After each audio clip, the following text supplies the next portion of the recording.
So in the first video, we turned this piece of red oak into a bow stave. In this video, we're going to get the draw length and weight dialed in by Tillering.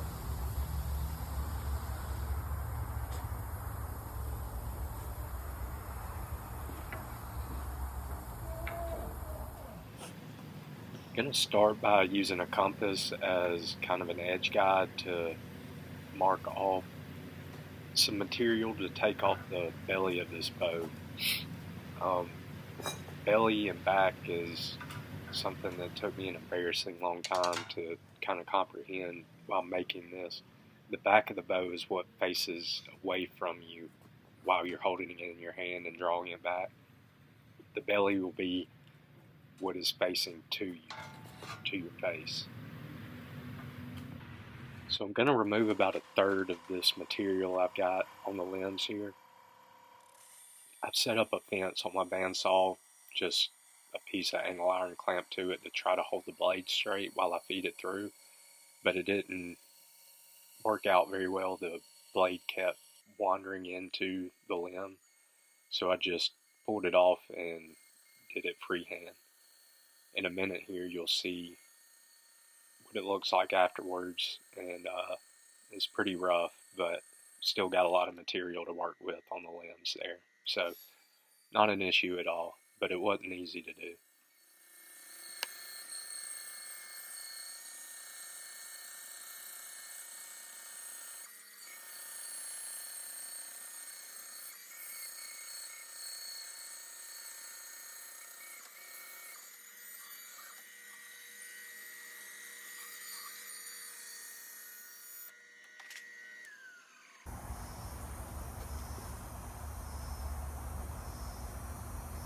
So you can tell that cut's a little bit wavy there. If I were to put a lot of tension on this the way it sits now, it would probably create a hinge. So I'm going to start off with some 80 grit sandpaper and just sand both of these limbs flat and try to make them match as best I can. They're even in thickness on both sides.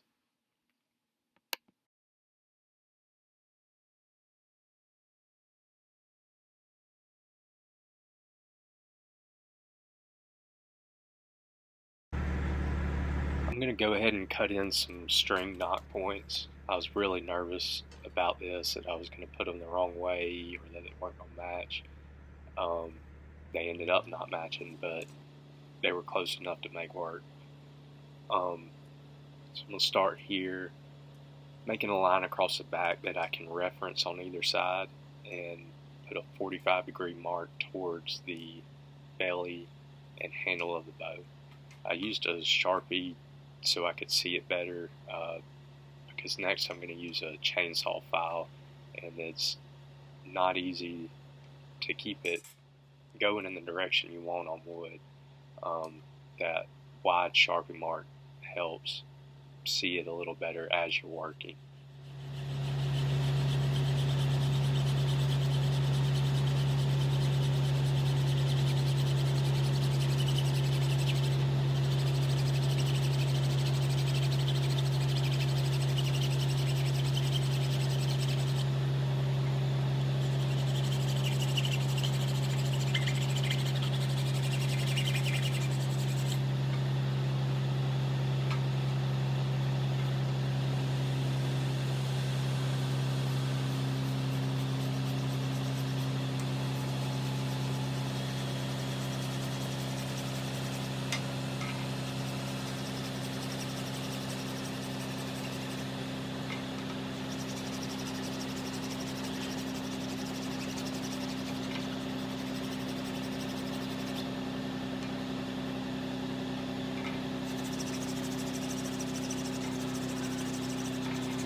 Finally, we can put a string on here. But this isn't a bowstring, this is a tiller string. It's loose, and I've got the bow set on this tiller tree. This tiller tree is just a post with a notch cut in the end and then some measurements going down the back 2 inches apart, all the way down to 29. That's the draw weight I want on this bow. I've got a scale here too. I found some good information that says you probably don't want to put more than about 30 pounds on the bow in these early stages. But I'm just going to pull down, put some pressure on it, and notch this string. And that'll let me step back and get a good look at how the limbs are bending.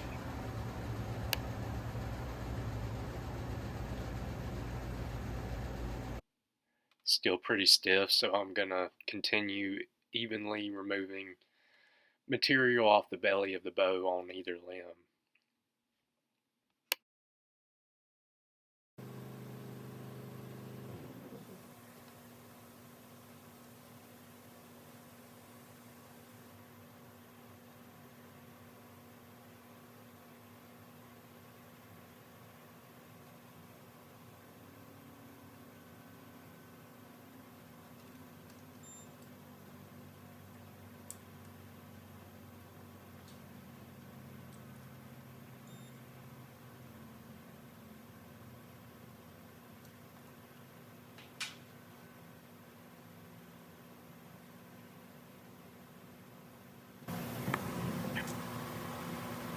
You can tell here this limb is bending a little better than the other one.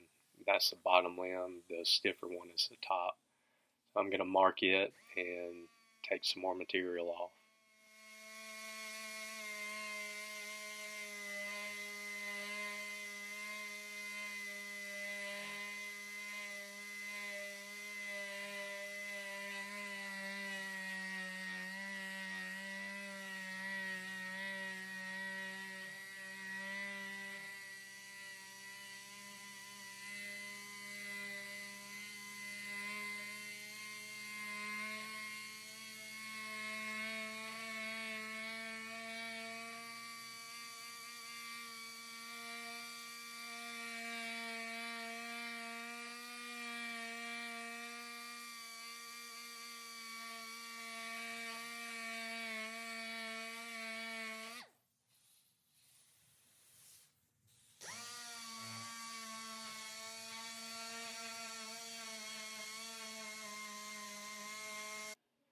So there's a lot of just going back and forth from the tiller tree to sanding, to tillering to sanding. Eventually I pulled out some hand tools, draw knife, spoke shave, and remove material that way. Each time I'm checking with the scale to make sure I'm not putting too much tension on the bow, and also to make sure I'm not removing too much material to where the draw weight isn't where I want it to be. I want the draw weight to be about 50 pounds at 29 inches. That's my goal anyway. We'll see how it turns out.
Now you can start to tell these limbs are bending a little bit towards the bow, and that's not good.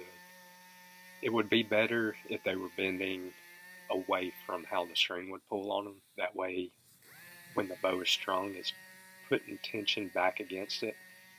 That's what would be called back tension. Um, the reason it's doing this is because when I started making this bow, that board had a bow in it. me being the novice bow maker I am, thought, hey, that's a good starting point. But in reality, it would have been better to start with the bow facing outward away from the way the bow will be strung. I know that all sounds a little confusing, but it's going to make a lot more sense here in a little bit.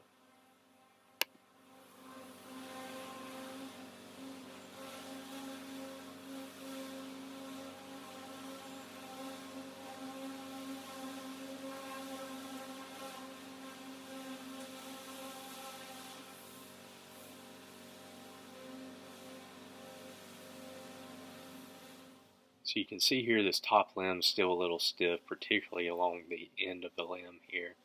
I'm going to put a pencil mark on it and remove some more material.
Alright, now it's close enough to put a real string on it. This is a cheap one I got off Amazon. I learned that you order bowstrings off the length of your bow, not the length you want the string to be. This is a 64-inch bow, so I ordered a 64-inch bowstring, which actually comes 3 or 4 inches shorter than that. Anyway, I'm going to put the bow on here and go ahead and draw it down to 29. I don't know if you can see it or not, but it's coming in a little light. Now, I'd already anticipated this a little bit, and I've got a few ways to correct that. First off, I'm going to add some more fiberglass to the back of the bow. So I'm going to go ahead and grind and rough that up. And you saw me do some fiberglass work in the first video, so I'm not going to spend a whole lot of time on it, but I'm going to add another thick layer of fiberglass to the back of this bow.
This is a spring I saved from a big truck suspension. I do a little blacksmithing, so I don't tend to throw away any scrap metal. Most guys that work on bows have a jig with an arc cut into it that they use to put back tension on their bows with. When I saw that, I figured that this piece of metal would probably work pretty well for the same purpose. So I'm going to clean it off and get my bow clamped down.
Now I'm going to take a heat gun and put heat on both of these limbs. I set a timer to make sure I did it evenly. About 5 minutes on each limb is the time I spent. That gets it pretty warm, and what it's doing is just warming up those wood fibers and giving them a new memory to this jig that I've got them clamped to.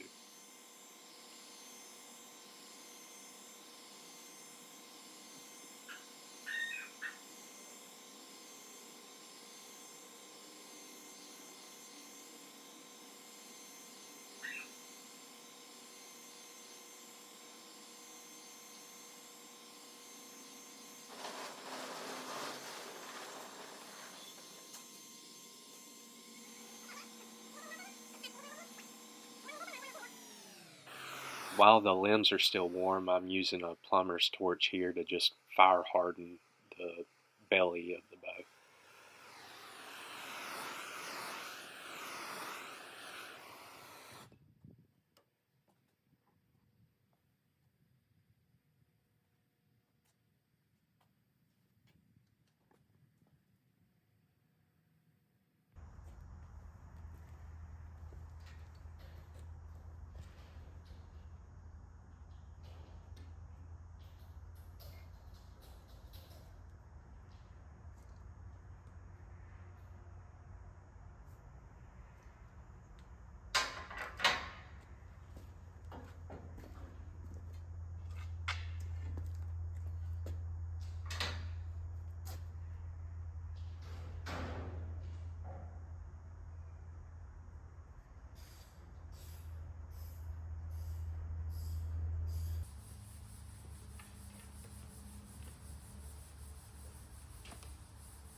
So it's pretty close to being done. I'm going to put it back on the tiller tree here and check the draw weight one last time.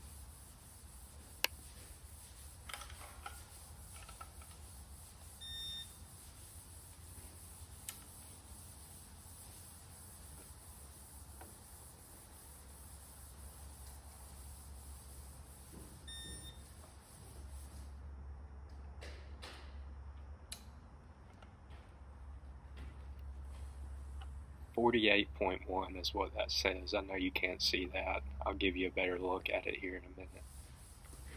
But that is a little under my target weight. All in all, though, I'm pretty happy with how it's turned out.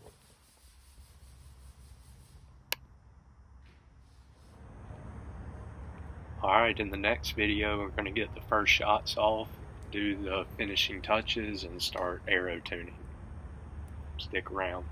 Thanks for watching.